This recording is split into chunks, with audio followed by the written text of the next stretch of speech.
last December, we did a big sort of market research thing to understand our target users.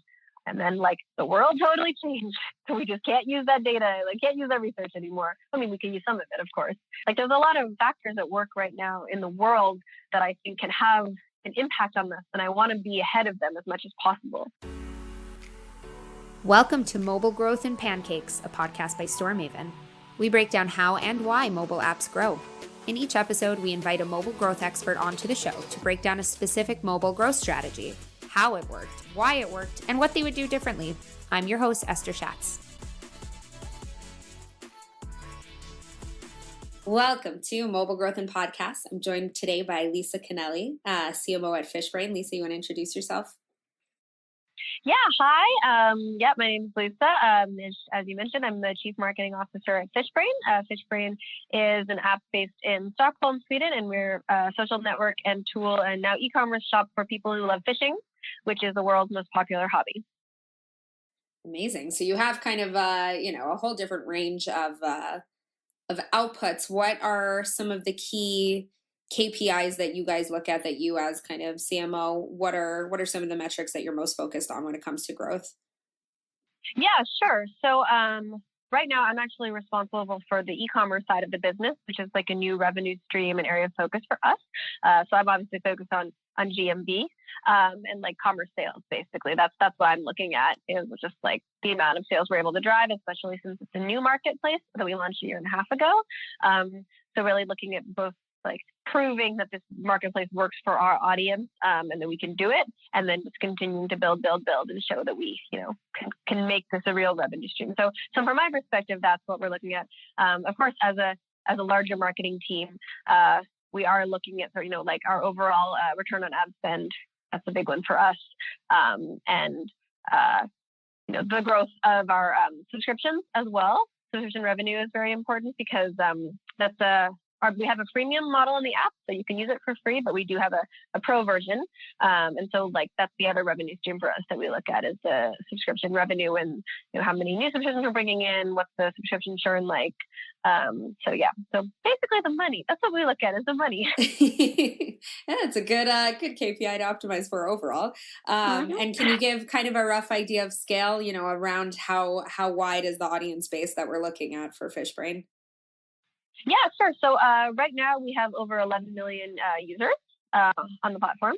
Yeah, the company's been around for about 6 years. We're focused primarily in the U.S., so it is global. We are based in Stockholm, but our audience is the U.S., which is about close to 50 million people fish in the U.S. every year. So it's a really big audience.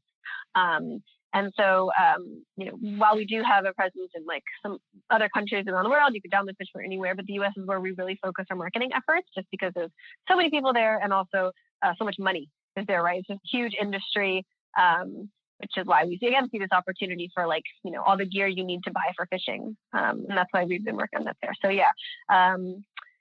and then I think the other metric that we talk about a lot is how many catches are on the platform. So because people use Fishbrain to, when you go fishing, you log, hey, I caught a fish here, like here's a photo of it. And you, of course, keep your location private. I know anyone who is an angler will say, I'm not going to tell anyone where I caught a fish. Of course, you always can keep that private unless you do want to share it, or even just share, I caught it in this body of water. I'm not going to tell you where. But we do have over 10 million catches on the platform as well. So that's like very big for us, because that's where all of the data comes from. Because with the catches, we can see then all this data about when a fish was caught and how big it was and what gear you used. And then we can feed that back to you as a user. So next time you go fishing, you can say, oh, okay, so I should use this type of gear in this body of water to catch this type of fish because of what Fishbrain is recommending to me. Amazing. So basically you need people to, kind of log in and subscribers and e-commerce, but you also need that feedback back for the technology of the platform, that the more people are actually using and sharing back their usage, the more you're kind of able to enhance your own technology. Exactly. Yeah. I mean, it is a social network also, right? So it's like the social network that, you get value out of being on it, both from a social perspective as well, hopefully from the data perspective. Like the data we're not using the data like in a Facebook kind of way to like pump ads at you.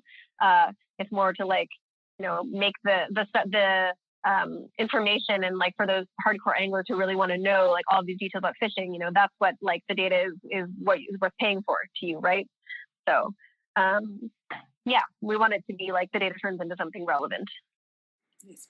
I'm interested to hear a bit about your target audience. So obviously fishing interest is up there. I'll out myself as not a fisher, but my father-in-law is big into fishing, not big into his phone. So I imagine he's maybe not quite the target audience. How do you guys go about kind of identifying who that is for you? Yeah, for sure. I mean, I think that is interesting because, like, well, I myself am not an angler.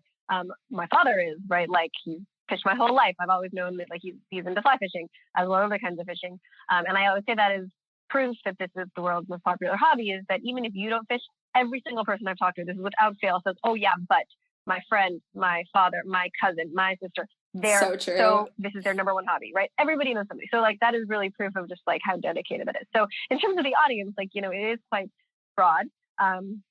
And what's really interesting about in this past year with the pandemic is that the audience has really grown because fishing was one of the few activities you could do that was social distance, right? So people wanted to get outside, they wanted to do something, like you can go fish and you can even do that with another person. And it's very easy to do.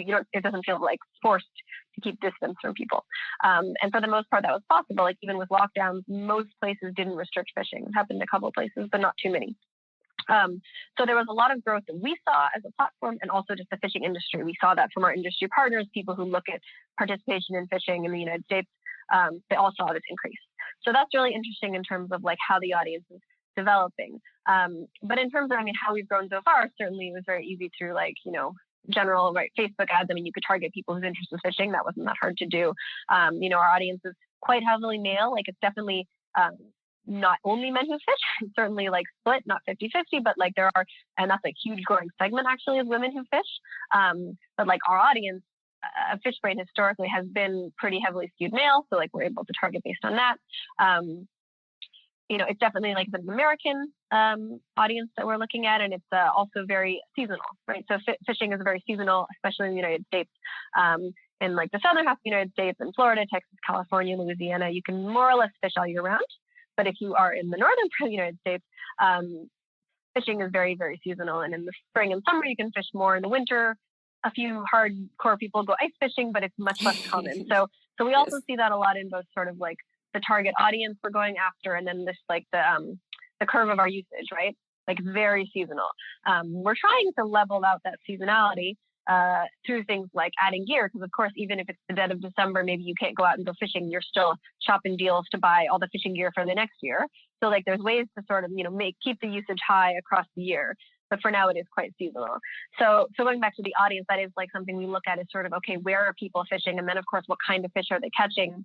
Because all of those things factor into the marketing approach we use, how we talk about it, and then what the platform is giving them. And that's something I think that's also been a big learning for much of my marketing team, who many of us are not anglers, is to like realize how distinct that is. Like you can't do marketing content about the bass fishing to someone who's interested in fishing for like catfish, right? Or like, someone who's fly fishing and then try to, give them content that's about like deep sea fishing, right? Or ocean fishing. Like it's so different. And so like the more effective our marketing is when it's much more, this is not a surprise, but like relevant and targeted to like their interest, right? And so, as we've done more like very state-based campaigns, I'm like, okay, here's a campaign really focused on like the type of water, the type of gear, the type of fish you would catch in Florida. That's going to perform better than a much broader, just like fishing campaign. I guess I'm curious. You mentioned you're not all anglers in the team. How hard is it to kind of create? It's very specialized content, right? Like, what do you know about catfish versus every other type of fish? If that's not your kind of world, how do you make sure that it comes out genuine and that you're actually targeting the right things when it's not your air that you breathe? Yeah. For sure. And I think it's a combination of both like listening to our users for sure and sort of like learning from them and having to be open to like learning the industry and, like I'm going to have to learn this stuff, right? And like not just like, apply a top level view to it. We are working on hiring more people with that experience. Like I now have 2 anglers on my team and they're amazing and their insights are so good. It's fantastic to have them. Even just to get the language right? Like to communicated. And that's another thing, because like we're based in Stockholm, but like I'm American, so I can talk like an American. I understand American culture, American marketing, so I can do that, but I don't talk like the users or talk like our audience does. And so like we have to combine that sort of knowledge of fishing with also like the knowledge of an American audience and what works for them. So I think it's about, because I've worked, like my previous company was called Clue, which was like a female health app, and it was where you can like track your period and like knowing your period's coming, all that stuff. And that was the topic, which like I was personally a user. I was the target user, and like I was really close to it, and that was amazing. But like after doing that for 4 years, I wanted to go do something where I didn't have a connection to the product, because I wanted to bring that objective view. And so like I think it is helpful that I can be objective, but of course then I lose something by like not being totally the target audience. And so then I need to like learn, and that's something we do as a company, right? We go on fishing trips as often as possible. We go out fishing as a company. Like we do learn, we have to like live the process. So like, you know, you can learn to fish, right? So yeah, it's definitely a challenge though. You know, we think about that a lot. Yeah, it's an interesting balance, because you're right. You know, when you are very close to the product, I see it a lot also with, you know, when we're speaking with specific developers, they're almost too attached to even respond to performance in some senses, because they're saying, I don't care that it's showing XYZ. I know because I feel it, you know? So you do kind of have an advantage of being able to be data-based. You have no other, you know, you have nothing else to go on other than data and what's actually working. But on the same side, you definitely have gaps that you need to overcome. And I think it's the big fear. You see it with language localization a lot also. When you don't have somebody native on your team, you have that fear. And it's happened to developers that have accidentally released offensive, you know, kind of completely misguided text just by not knowing what to say. But that's really interesting. You touched on something interesting, you know, towards the beginning, that actually you guys are seeing a pretty significant spike in behavior this year because of COVID, because of stay at home and distancing, which is something that fishing is friendly to. How responsive can you be in terms of, you know, you set off your year, we're about to hit 2021. I imagine everybody's setting off their kind of year plans, but then something like this happens and there's a shift to the market. How much do you stick with what you know versus, you know, kind of responding to what's happening outside? Yeah, totally. I mean, and that's like, I mean, while it's going on, you're just sort of like holding on for the ride, right? And just sort of like, okay, it's coming in and it's working. We don't change anything. Like, this was a good year. And like, when we have time, let's analyze this. Because like I said, you know, we do have our peak in the summer and then it sort of goes down. Although now that we do e-commerce, you know, November and December are crazy as well, because it's like Black Friday holiday season.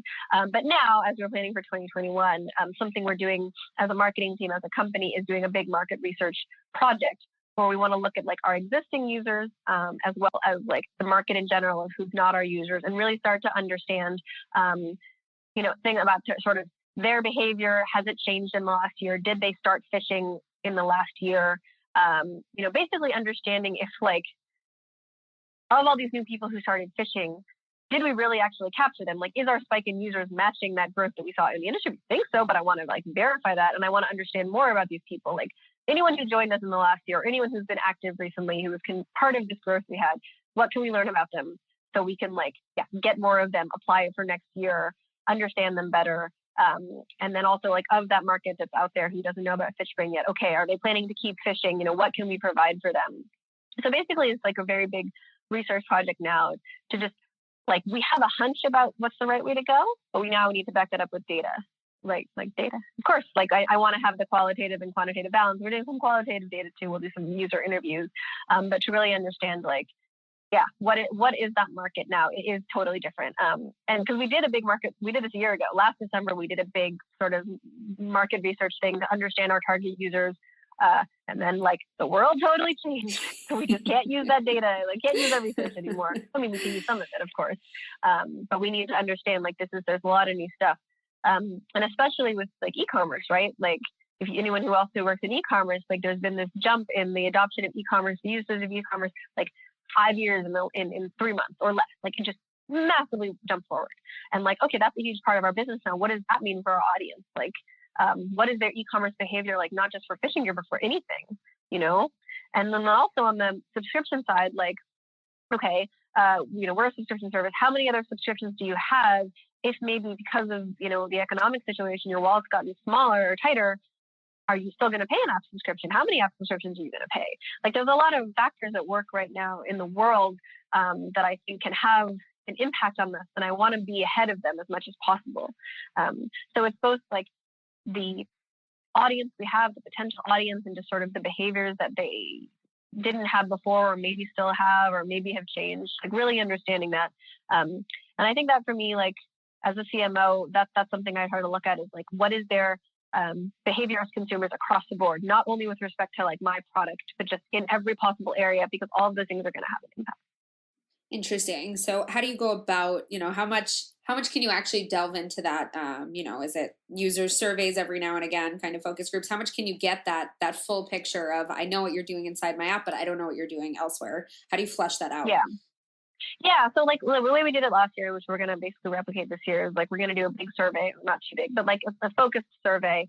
And then we'll use some tools and some partners externally to get it to like a representative sample, hopefully both internally and externally, and then get all the data and then sort of distill the insights out of that. And then, and then what does that mean for our strategy, our tactics, in our brand positioning and our messaging going forward? That's the other thing. If it's like, and then also what does that mean for our product development? Because if all of the market research tells us that there's a huge opportunity of a customer that looks very different from our past customers, we got to make sure that our product like works for that customer. Otherwise, like we can go out and do all the marketing we want and bring them all in with great messaging, but if they hit the app and it's like not matching, right, the red thread isn't there, it's a different product, then they're all just going to be a waste of money and time and effort. So it's interesting because you guys have kind of really distinct behaviors. E-commerce and purchasing something through e-commerce is very different than sharing through kind of social media platform, is very different than subscribing to an app. How much are you able to maintain consistency across the funnel and kind of say, okay, well, the same, efforts are going to work for all of our users, versus how much are you going segmented, and what happens if the messages need to differ or even clash in the way you're kind of targeting each user group, each behavior? That's such a good question. I mean, that really is the core thing, right? Because it's like, of course, like I think when we think about the company vision and sort of like the behavior of our users, like these things are all tied together. We're not trying to shoehorn in things they don't do. Like it is all related to fishing. These are all things that you as an angler do. You buy gear, you hopefully, take a picture of your catch and maybe share it. You do look for these places to go fishing. Like all of these behaviors, on the one hand, should be cohesive enough because they all do make sense, right? We're not trying to and then randomly you go, I don't know, ride your scooter or something. Like they are connected. But we had struggled with that. And I think we were a little bit naive in terms of we added an e-commerce and we're like, oh, cool, they'll come to the app and then they'll buy something. And no, they came to the app because they wanted to do something. And then all of a sudden we were trying to sell them stuff on top. And so that was a big learning in terms of what amount of sales could be driven from the app, at least right away. And that's definitely an education process with the user, also integrating that into the experience, to get them there. So that's a longer journey than we anticipated. We do have a lot of our e-commerce shop is online, right? So we have a website also. So we started as an app for a long time. Recently started building up the website for both SEO reasons and then the e-commerce reasons. And that's a huge opportunity for us as well.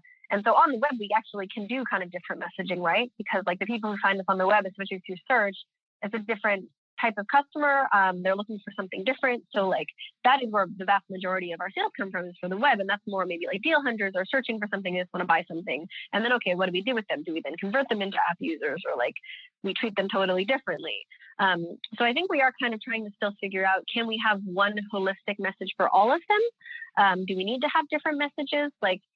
If there's a perfect, amazing customer who uses the app regularly, is a subscriber and buys from us, that's amazing. I want that person, but is there going to be millions of that person, or are they going to be, what segment is realistic of that person? So I don't have an answer, but it's something we do struggle with all the time. And there's not a lot of products that I think, I always like to look at kind of comparators, right? Who's doing something similar in other space. There's not a lot, there's a few, but it is a challenge, to kind of build that all into one cohesive message and really answer what is the problem you're trying to solve. Yeah, I see it a lot. I mean, you have kind of, the more an app goes all in one, in theory and principle, you're I have something for everyone. So anyone who has a remote interest in, whatever my genre is surely going to find what they're looking for. And yet, when you don't have that kind of specific, really this is the need I'm answering right now, and I know exactly what you're looking for right now and how I feel that, it can become really, really difficult. I think it's actually, it's amazing that I think it makes a lot of sense to have a website to kind of tackle this very different sort of need and different sort of behavior, which is e-commerce and which is hard purchases.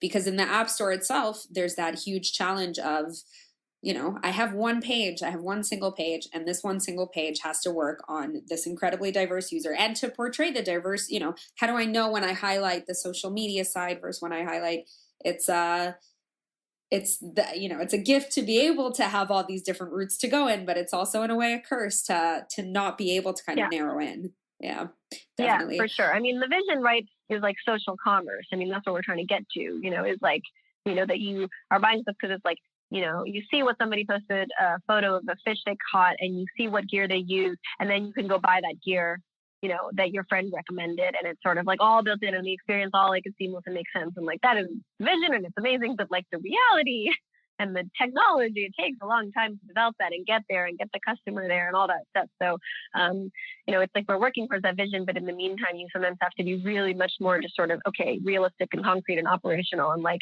at the end of the day, I have to drive sales for like this month, this week through any means necessary. So. Right. How much do you focus on kind of top of the funnel and bringing users in versus marketing to users who've already kind of downloaded or already made their first step into Fishbrain? Yeah, it's a mix for sure. I mean, it was in the last year, on just the top of the funnel side, for example, it was just in the last year that we were able to start putting some of that marketing budget towards awareness and not just pure conversion, right? For a long time, it was really focused on conversion. And in the last year, we did a bit in the early part of the year around awareness, which was great because then it did help drive the customer acquisition cost down later on in the year because we'd already sort of like gotten them down the funnel. So we're doing that again this year, which is great and really fun to get to do some sort of just high level awareness campaigns. So basically, it's kind of as we've grown, we've been able to do more of that.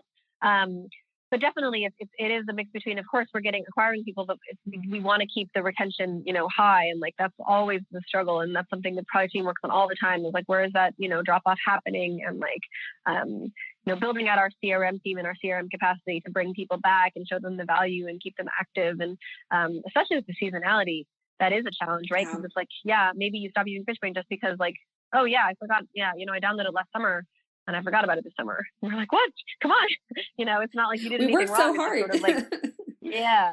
So there's that for sure. And then, with something we're focusing a lot now with e-commerce is also like repeat customers, right? Because like if we, bring in a customer, if we can get them to come in and then keep buying from us, that's just going to keep eating away at that ad spend and giving us more and more of a return, which is great, much better than us having to get new customers. So like, there's a huge opportunity there too. So I think it's always a balance.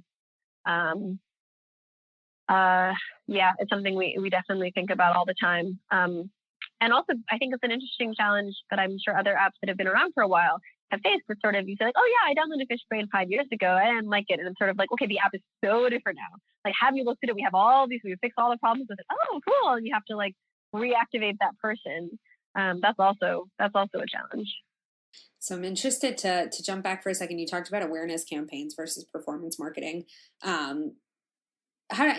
think it's something that's much harder to evaluate. The goals obviously shift a little bit. How do you go about kind of that evaluation process? Was this successful? Was this worth our time? I think a lot of people default to performance marketing just because that's where you have the ROI. That's what I can prove, Yeah.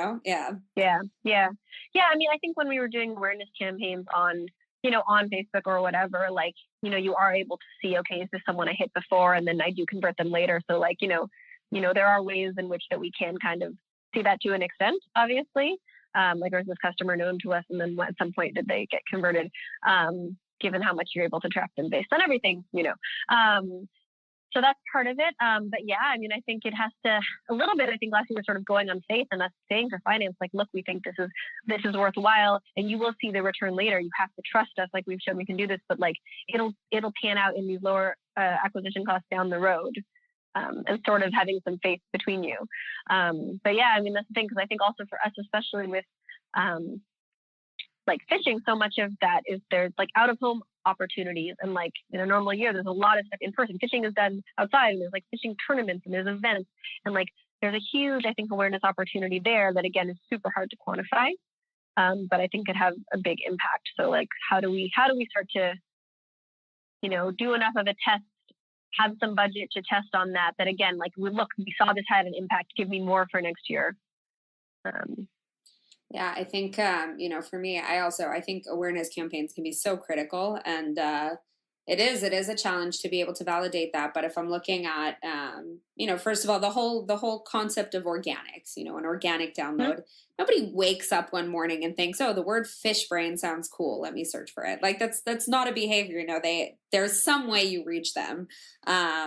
So there's definitely, it's not, they're not falling from the sky, and no, you didn't send directly an ad, but there's an effect there. My hope is that as we look at, kind of changes with the IDFA and the fact that you're not going to be able to track performance marketing the same way we've been comfortable tracking performance marketing until now, that this opens the door a little bit for this idea of kind of less traditional marketing strategies as well, because now you're kind of coming up with different ways to be able to evaluate your performance that can encompass, these less easily trackable forms of marketing. It's totally true. And then another thing actually I should mention in terms of awareness, which we think about a lot, is as we've gotten into e-commerce and we work with like brands to, have the products that were available on our marketplace, there's a lot of opportunities for awareness in partnering with those brands, right? So it's like every brand who we sell has somewhere either on their website or in their email marketing, has our logo, mentions us. Like, doesn't even need to be selling anything. It doesn't even need to be saying, it'd be nice if they say download Fishbrain, but just saying we partner with Fishbrain, right? Like getting our logo and our name in front of the right audience. Like a audience. social proof, Yeah. Yeah. Like that in itself is also like, again, kind of hard to quantify. Maybe you can see some referrals, but like, I see that having this like growing impact on our awareness too. So yeah, absolutely a huge opportunity. Amazing. So one more question, specifically about Fishbrain right now is, if you could go, you've been 3 years, has it been? Or 4 years at Fishbrain? If you could go back 3 years, 3 years in January, 3 years. Yeah. You could go back and start again. What do you think you'd do differently? That's a good one. Yeah, I know what I would do differently. I mean, I think when I came in and I started out, I kind of came in and was like, let's do a brand repositioning. Let me really understand sort of what our brand messaging and audience is. And I did all the research and like all of that. Like, I don't think I did it incorrectly, but like what I came up with was actually turned out to be too far ahead of where the app and the brand actually was. So basically, where I wanted us to be 2 years ago, that's where we are now, finally, I think, in terms of reaching a wider audience. And I really wanted to get us to this, moving from what we call an avid angler, these sort of hardcore, diehards who really helped us build the community, to reaching that wider audience of people. And in retrospect, or I realized pretty quickly that that shift was bigger. And even if I started to see us being ready for that, it took a lot longer to get there than I anticipated. So that was just learning in terms of some of our marketing went really broad for a while, and then we saw quickly that wasn't working as well. So we kind of had to roll it back, go back to that more targeted, more sort of message we were used to doing, and then more gradually get to the point where we can be a bit more broad, a bit less for that avid angler. Nice. Very nice. Okay. We're moving into quick fire, the questions I ask everyone when they join. Okay. Don't worry, they're not scary. But first of all, if you could give, any tip to somebody who's just aspiring to enter the world of growth marketing, what would that be?